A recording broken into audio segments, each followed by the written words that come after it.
Back in the news keeps coming. The polls are about to close in 3 more states. North Carolina, the all-important state there, Ohio and West Virginia. And the race to watch here, North Carolina, and that Senate race there between incumbent Democrat Kay Hagan, who's fought like hell to hold that seat, and Republican Tom Tillis, who has a few problems of his own.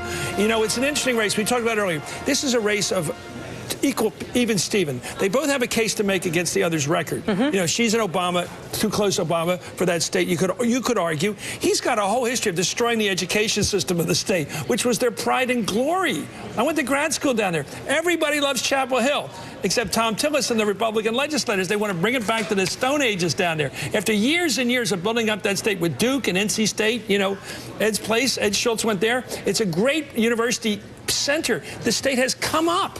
Anyway, we're going to see it at 7:30. The Republican takeover of state government in North Carolina has been on the ballot as much as anything else, but we've got our first results right now. Polls have just closed in North Carolina. At this hour, NBC News is calling this race too close to call between Democrat Kay Hagan, the incumbent, and Republican Tom Tillis.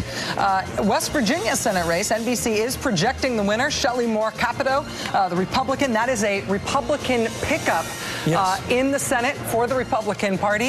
In the Georgia Senate race, right now, it's 50% of the expected vote in Georgia between David Perdue, the Republican candidate, and Michelle Nunn, 1% in. David Perdue, the Republican candidate, and Michelle Nunn, the Democratic candidate. That is too early to call. 1% in, again there, forgive me.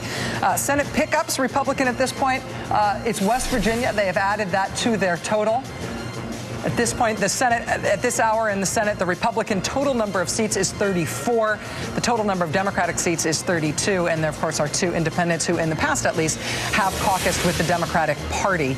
Right now, NBC News is also projecting the winner in the Ohio governor's race. John Kasich, the incumbent Republican governor of Ohio. This is one of those races where I think Democrats thought they were going to put up a harder fight than they did. But John Kasich has sewed that up, according to NBC News projection. In the governor's race, only 1% of the expected vote in Georgia. Nathan Deal, the Republican incumbent. Jason Carter, the Democrat, is challenging him. NBC is calling this race too early to call at this point. Well, the great thing about John Kasich, if you're a conservative, a Republican, is that he has sort of the advantages of Rick Santorum without the insanity.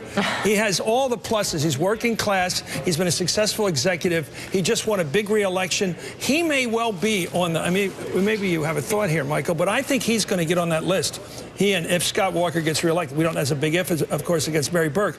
But I think Kasich is the sweet spot. It's Ohio. Ohio Republicans have to carry Ohio. They're having their convention there in Cleveland. It's just perfect for him. Now, I don't know all the details. And, of course, once you run for president, you stick your head out, all the bad stuff comes out of nowhere. But I think right now he looks very good as a potential running mate. He's got that working class thing going for him, the ethnic thing going for him. I like the guy. I've known him for 30, 40 years. He was a House member forever, a commentator on the Fox News network, if that's not a oxymoron, but just kidding. It's got a great network. Anyway. Here's what I got to say. You may like John Kasich. I got to say, I don't know him. I don't know him.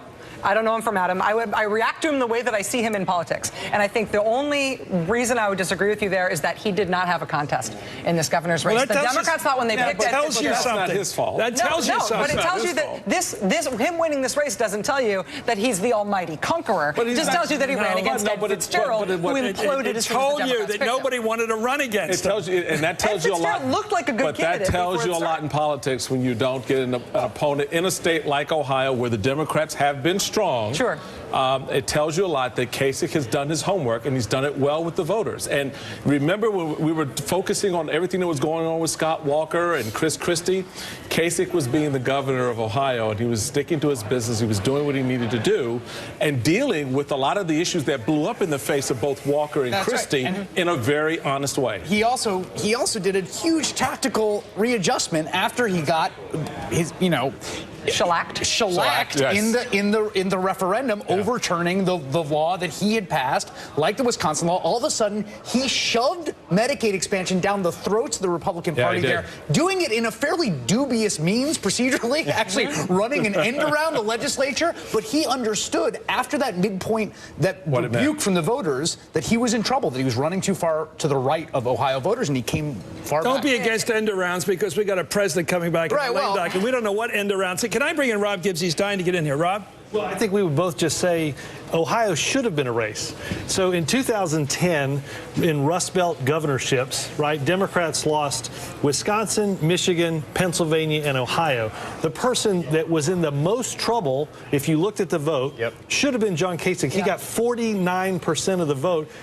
Democrats thought that would be a race 6 months ago, and it's one of these races where we're barely going to touch tonight, but it shows you how much the map has changed a bit. It is a toss-up swing state in a presidential race, and the fact that we're calling the governor's race the moment the polls close is testament to how much better a race that he ran than anybody could have imagined. Isn't this, though, the one race that's more like 2010 than any other, in the sense that I look at this Ohio governor's race and I see I am not a witch. I think this is the one candidate where you've got a top-of-the-ticket, the one race where you got a top-of-the-ticket candidate on the Democratic side, in this case, Ed Fitzgerald, who really did implode as soon as they picked him. They thought he was going to be a good candidate. It wasn't that they were giving that away to anybody who would be, dumb enough to run against John Kasich. They picked Fitzgerald, and then all of this stuff came out against him, and they just destroyed him with they didn't know before they picked him. This seems to me like the case where Kasich didn't really get tested. Well, you know who else built their career on their opponents falling apart and blowing up in their faces? Everybody successful in politics. Barack Obama, because every one of his opponents just self-destructed in front of him. They immolated on television. Your thoughts? Yeah, I think tonight when we see John Kasich take the stage, we see the beginning of the 2016 presidential campaign. We have a governor reelected who is considered to be vulnerable. So when he takes the stage tonight, he's making an important national debut. How does he carry? Does he have the stature? Does he have the command presence? You're going to have a lot of Republicans around the country in a wide open field getting the first look at John Kasich, successful chief executive, coming off a big and early victory tonight. So be wise for John Kasich, I think, to get out there early tonight, and a lot of people will be taking his measure as a future potential presidential candidate. And I would say one other state that Steve and I have been talking about is the state of Virginia. Again, a toss-up purple presidential state. Mark Warner got, in 2008, 65% of the vote. He left the governor's mansion in Richmond with an approval rating of somewhere between 75 and 80, and we're sitting on a race that is too close to call, and I think everybody's a bit surprised that this isn't a race that got put away. Actually, technically it's too early to call. We don't know how close it's going to end up. No, absolutely. But I do think it speaks that we're looking at the Georgia Senate race right now, and control of the United States Senate could well hinge on whether a Democratic candidate prevails in the state of Georgia.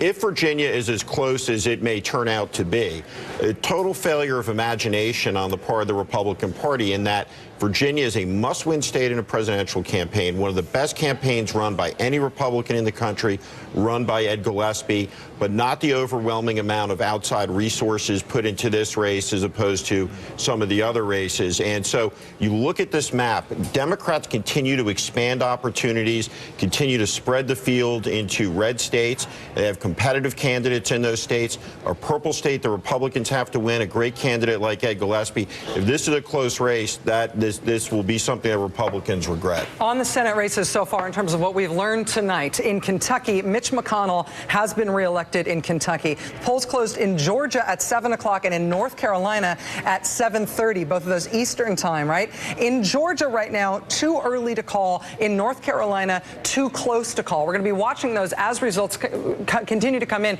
But Steve Kornacki, as you are looking specifically at that Georgia race, again, polls have been closed since 7 o'clock. NBC is calling it too early to call. What do we know so far about Georgia? Yeah, there's something we're seeing very interesting, and I want to first of all say this is a fluid situation, but we're seeing something interesting in Georgia, and I want to flag it for you. So let's put the results up right now. And as you say, it's very early. We only have sort of scattered precincts in. So right now, pay no attention to the 60-38 Purdue none margin you're seeing there. What we're seeing, though, is in the exit polls.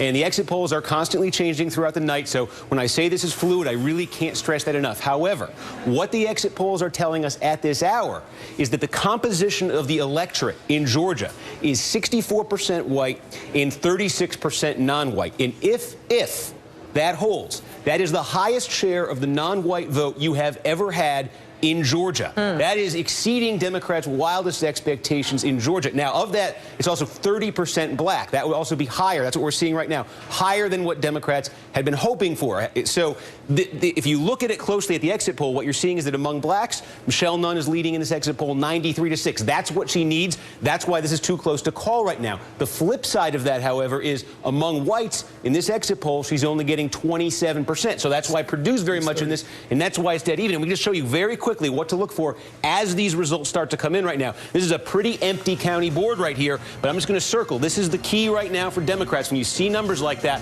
that's Fulton County right there. That's Atlanta. That's DeKalb County.